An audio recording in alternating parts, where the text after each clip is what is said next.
पिछले 1.5 से 2 महीने में अगर आपने महसूस किया कि अंदर ही अंदर एक तूफान चल रहा है, छोटी छोटी बात पर गुस्सा आ रहा है, दिमाग बहुत ज़्यादा भारी हो रहा है, आपका फोकस टूट रहा है, बातें गलत समझी जा रही थी, या जो चीज़ बनती हुई लग रही थी आप लोगों को, जो आपके काम बनते हुए लग रहे थे, वो अचानक से बिखरना शुरू हो गए थे, तो ये सब इत्तेफाक नहीं था। इसका सीधा ताल्लुक दो प्लैनेट से था, यानी मरकरी और मंगल, यानी मार्स। जो मरकरी था, एक तो वो रेट्रोग्रेड हुआ एक्वेरियस में, जहाँ पे राहु बैठा हुआ था, यानी मैलेफिक प्लैनेट के साथ था। तो मरकरी ने भी यहाँ पे आपको नेगेटिव रिजल्ट दिए, यानी मेंटल क्लैरिटी आपके पास बिल्कुल नहीं थी, मेंटल फॉग था, आपको कोई रास्ता समझ में नहीं आ रहा था।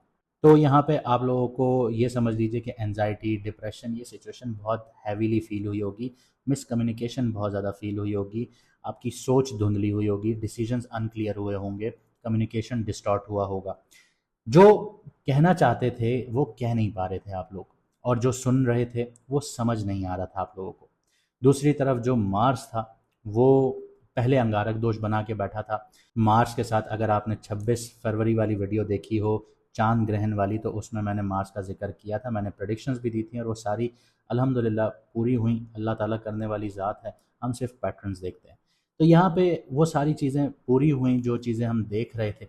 तो अब जो मार्स है वो पाइसेस में आया था, पाइसेस में आने के बाद जो उसकी फायरी नेचर थी वो ख़त्म हो गई, पानी का जो एलिमेंट था पाइसेस का, उसने उसकी एनर्जी को दबा दिया, सैटर्न ने और ज़्यादा दबाव डाला, सन भी था। तो यहाँ पे एक नीच वाली सिचुएशन बन गई थी कि अभी तक आप लोग जब ये वीडियो देख रहे होंगे तब तक आप लोग एक ऐसी सिचुएशन में होंगे कि बिल्कुल गुस्से वाली सिचुएशन, डिप्रेशन, एनजाइटी, ये सारी चीज़ें ट्रिगर कर रही थी। लेकिन अब मार्स ट्रांजिट कर रहा है एरीज़ में, और एरीज उसका अपना घर है, और ये घर जो है फायरी नेचर का है, फायरी एलिमेंट का है, और मार्स की अपनी जो एलिमेंट है वो फायर है। तो यहाँ पे अब मार्स जो है वो कमज़ोर नहीं रहेगा।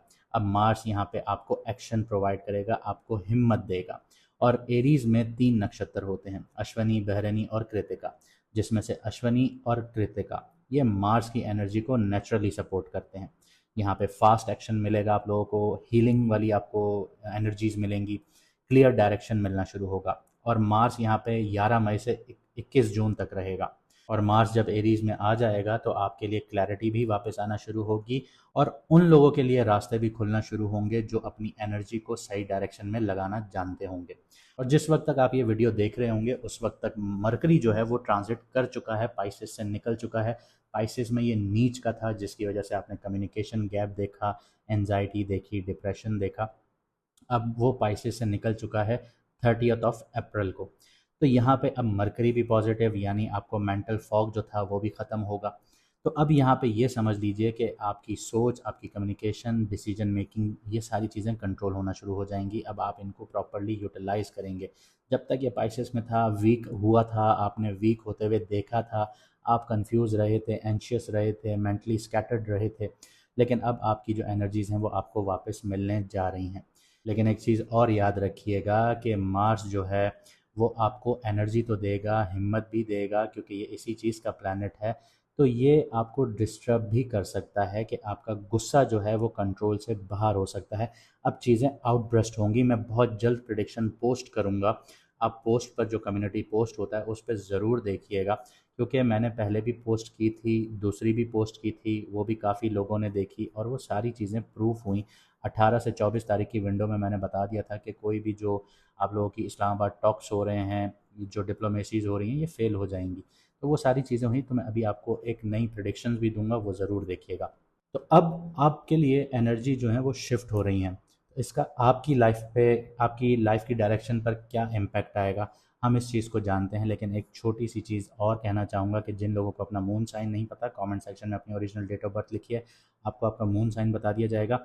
और इसके अलावा जो लोग अपॉइंटमेंट लेना चाहते हैं तो 50% फ़ीस ऑफ है।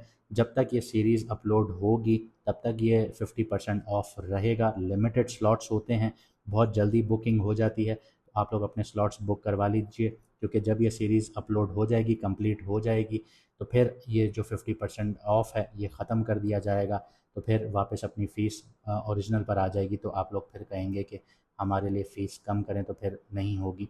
तो जल्द से जल्द अपनी अपॉइंटमेंट बुक करवा लीजिए, चाहे मैडम एस्ट्रोलॉजर इनबॉक्स के लिए करवाना चाहें या मेरे से करवाना चाहें अपने कंसल्टेशन, तो दोनों के लिए फ़ीस 50% ऑफ है।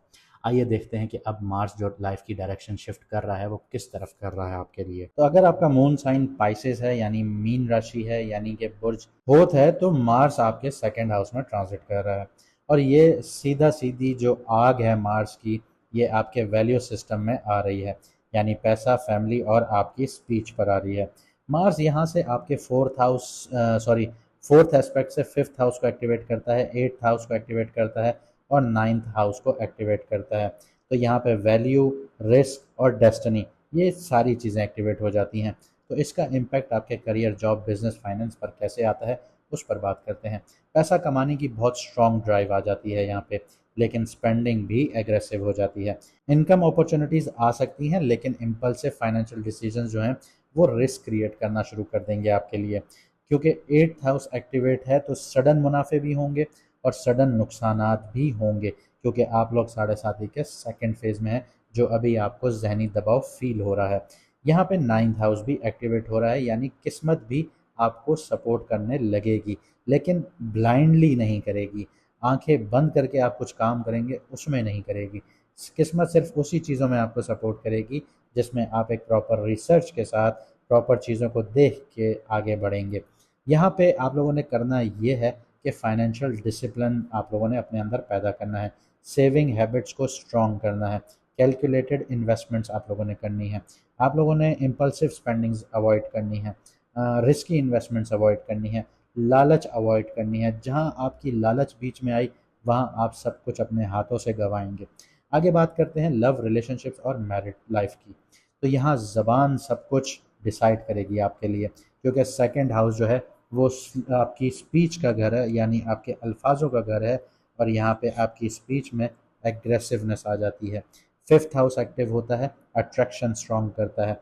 एट्थ हाउस एक्टिवेट होता है, इमोशनल इंटेंसिटी और ट्रस्ट इश्यूज डेवलप कर देता है।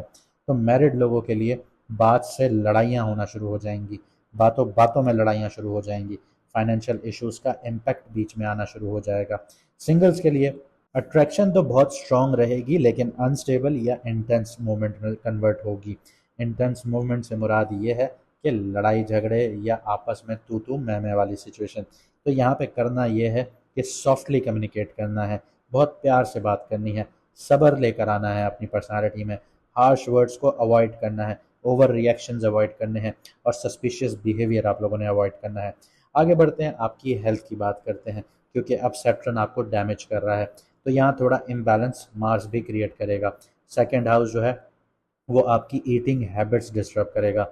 बहुत स्पाइसी खाना शुरू करेंगे आप लोग, जिसकी वजह से आपका जो इंटरनल सिस्टम है वो डिस्टर्ब भी हो सकता है, और इसकी वजह से हेमोरॉइड्स का इशू भी आ सकता है, क्योंकि आपका एट्थ हाउस भी एक्टिव है, जो कि आपको जेनाइटल रिलेटेड इश्यूज दे सकता है। यहाँ पे याद रखिएगा कि जेनाइटल रिलेटेड इश्यूज में आपके यूटीआई इन्फेक्शंस वगैरह भी हैं और हार्मोनल इम्बैलेंसेस भी हैं। सेकेंड हाउस का जो इम्पैक्ट आएगा वो ईटिंग हैबिट से आएगा, तो गले के इश्यूज, डाइजेशन इश्यूज और एनजाइटी यहाँ पर ट्रिगर करेगा। तो एनजाइटी की वजह से आप लोग बहुत ज़्यादा खाना भी शुरू कर सकते हैं। इस वक्त में करना यह है कि अपनी डाइट को कंट्रोल कीजिएगा, रूटीन को बेहतर कीजिएगा, स्ट्रेस मैनेजमेंट आप लोगों ने करनी है, ओवर ईटिंग अवॉइड कीजिएगा, जंक फूड्स अवॉइड कीजिएगा, स्ट्रेस इग्नोर करना है आप लोगों ने।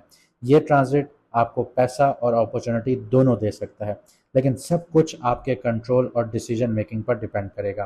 पैसा भी बनेगा, रिश्ते भी बनेंगे, लक भी आप लोगों को सपोर्ट करेगा, लेकिन अगर कंट्रोल नहीं कर पाए अपने ऊपर तो नुकसान भी होंगे और कॉन्फ्लिक्ट्स भी होंगे। उम्मीद करता हूँ आपको मेरी बातें समझ में आई होंगी और आप इन पे अमल करके अपनी ज़िंदगी को बेहतर बनाएंगे। अगर आपको वीडियो अच्छी लगी तो लाइक, शेयर और चैनल को सब्सक्राइब ज़रूर कीजिएगा, कमेंट में अपनी राय ज़रूर दीजिएगा। मिलते हैं अगली वीडियो में सितारों के सफ़र पर।